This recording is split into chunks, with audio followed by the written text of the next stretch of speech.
जाते हैं जिनका नाम होता है आनंद कुलकर्णी। उनके पास जाते हैं, जाकर कहते हैं कि साहब मुझे छुट्टी चाहिए, दरअसल बेटी की शादी की तारीख बहुत नजदीक आ चुकी है और मैं एक दिन की छुट्टी लेना चाहता हूं। उन्होंने जो एप्लीकेशन दी थी वो 6 जुलाई 2021 को एक दिन की छुट्टी चाहिए थी और एसपी ने जैसे ही ये बात सुनी, बेटी की शादी का मामला है, एसपी साहब को छुट्टी दे दी। अब एसपी साहब छुट्टी लेकर अपने काम पर निकल जाते हैं और निकलने के बाद इन्हें जाना था बीघापुर से गोरखपुर, जिनकी दूरी थी लगभग 341 किलोमीटर दूर। अब यहाँ जाने के लिए अपना सफर तय करना शुरू कर देते हैं, लेकिन घर नहीं पहुंचते। जब घर नहीं पहुंचते हैं तो जो इनकी बीवी होती हैं वो बहुत ज्यादा परेशान हो जाती हैं। परेशान होने के बाद वो फोन करती हैं तो उनका नंबर बंद था। सीयूजी नंबर जो सरकारी नंबर मिला होता है उस पर फोन करती हैं तो वो भी बंद था। जो इनके अर्दली होते हैं, इनके साथ रहते हैं, उनको फोन करती हैं तो उनसे कहते हैं कि हमारा उनसे संपर्क नहीं है, दरअसल वो छुट्टी से यहाँ से जा चुके हैं। अब इनकी बीवी लगातार परेशान हो जाती हैं, जिसके संपर्क में थे उन सबको फोन कर देती हैं, वहां से सफलता न मिलती। तभी इनमें से कोई अधिकारी कहता है कि आपको एसपी साहब से बात कर लेनी चाहिए और एसपी साहब को बताइए कि आखिरकार क्या बात है, क्योंकि अब कहीं ना कहीं डीएसपी साहब की जो मोहतरमा थी, बीवी थी, उनको भी डर लगने लगता है कहीं ऐसा तो नहीं उनके साथ कोई अनहोनी घटना हो गई हो और पुलिस जांच करेगी, तब तक हो सकता है देर हो जाए।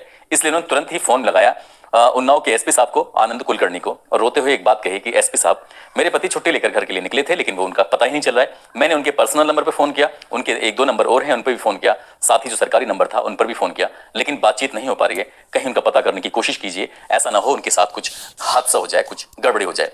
एसपी साहब ने जैसे ही ये बात सुनी, एसपी साहब को लगता है कि वाकई एक अधिकारी कहीं खतरे में तो नहीं है। उन्होंने तुरंत ही अपनी सर्विलांस टीम को आदेश किया और कहा कि सीओ साहब के नंबर पर बातचीत करने की, संपर्क करने की कोशिश करो, जितनी जल्दी हो सके मुझे तुरंत बताने की कोशिश करना।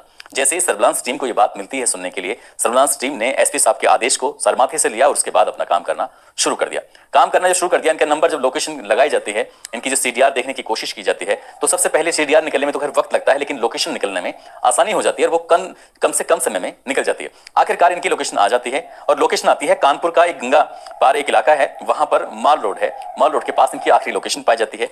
अगर जिस बीघापुर से उस जगह की बात करें तो लगभग 44 किलोमीटर ये दूरी है, 1 घंटे का भी रास्ता नहीं है। पुलिस वालों ने, क्योंकि ऐसे एसपी साहब का आदेश था, इसलिए उसे ढिलाई नहीं कर सकते थे, सीधा उस जगह पहुंच जाते हैं माल रोड। और माल रोड जाने के बाद उस जगह की तलाश करते हैं कि आखिरकार आखिरी लोकेशन कहां पर थी। तो आखिरी लोकेशन होती है, एक होटल होता है मंदाकिनी, और मंदाकिनी होटल के पास जाकर इनके जो मोबाइल था वो स्विच ऑफ हो जाता है। अब इसके बाद ये रिसेप्शन पे पहुंचते हैं। रिसेप्शन पे जाने के बाद पूछते हैं कि यहाँ पर कोई एक कृपा शंकर नाम से कोई व्यक्ति आकर रुका हुआ है। तो होटल वाले कहते हैं कि हाँ साहब बिल्कुल रुके हुए हैं। और जैसे ही रात ज्यादा हो चुकी थी, जब रात ज्यादा हो चुकी है तो ये जो भी जांच करने वाली सर्विलांस की टीम होती है वो सीधा उसी कमरे में जाती है जिस कमरे में ये अधिकारी रुके हुए थे। अब वहां जाने के बाद दरवाजा खटखटाया जाता है। अब अचानक से ही सीओ साहब का दरवाजा जब खटखटाया गया तो अंदर से सीओ साहब निकल के आते हैं, पूछते हैं कि क्या बात है, क्यों यहाँ पर आए हो। वो कहते हैं कि साहब हमें एसपी साहब ने आदेश दिया था, दरअसल आपके सभी नंबर बंद हैं, आपकी पत्नी बहुत ज्यादा परेशान हो रही थी और जांच करने के आदेश दिए हैं। जैसे ही वो जो टीम थी जांच करने के लिए गई थी, उनकी नजर पहुंचती है एक महिला पर, और महिला पर नजर पहुंचती है तो वो थोड़ा परेशान हो जाते हैं। कौन महिला है, बीवी परेशान हो रही है और ये पता नहीं किसके साथ है। तुरंत वो टीम वहां से हटती है। हटने के बाद रिसेप्शन पे आती है और रिसेप्शन पे आने के बाद ये फिर जांच पड़ताल करती है। सीसीटीवी कैमरे को देखा जाता है, साथ ही रजिस्टर को भी देखा जाता है। जब रजिस्टर देखा जाता है और एक नाम सामने आता है तो उस टीम की और थोड़े आंखें खुलती हैं। वो सोचने पर मजबूर होते हैं ये महिला यहाँ क्या कर रही है। दरअसल बीघापुर तहसील का ही एक थाना होता है, उसी थाने में तैनात एक महिला सिपाही होती है जो देखने में अच्छी खासी खूबसूरत होती है, और वो महिला सिपाही सीसीटीवी कैमरे में कैद हो जाती है। 3:48 और 6 जुलाई 2021 की वो तारीख होती है। उन्होंने उतनी ही फुटेज वो उसमें सीसीटीवी कैमरे में से निकलवाते हैं और निकलवाने के बाद अपने मोबाइल में अपलोड कर लेते हैं, और अपलोड करने के बाद एसपी साहब को ये जानकारी दे देते हैं। जैसे ही एसपी साहब को ये जानकारी दी जाती है तो एसपी साहब भी बड़े परेशान हो जाते हैं कि छुट्टी ली गई थी बेटी की शादी की तैयारी के लिए और ये मना रहे हैं रंगरलियां। और इससे भी ज्यादा हैरान करने वाली बात तो ये थी कि टीम अंदर जाती जरूर है होटल के अंदर, और जब पता किया जाता है कि ये यहां से जाते कब हैं तो अगले दिन यानी कि 7 जुलाई 2021 की सुबह को यहां से निकलते हैं। अब ये बात और अधिकारियों को और ज्यादा खराब लगती है। एक तरफ तो वो सीसीटीवी फुटेज जो होटल के अंदर प्रवेश कर रहे हैं उसमें महिला सिपाही हो या डीएसपी साहब हो, उन्होंने अपनी जो भी पहचान थी वो छुपाई नहीं थी। हालांकि वो जब जाते हैं तो डीएसपी साहब ने अपने चेहरे पर मास्क लगाया हुआ था और जो महिला सिपाही होती है उसने अपने चेहरे को सफेद रंग के दुपट्टे से कवर किया हुआ था।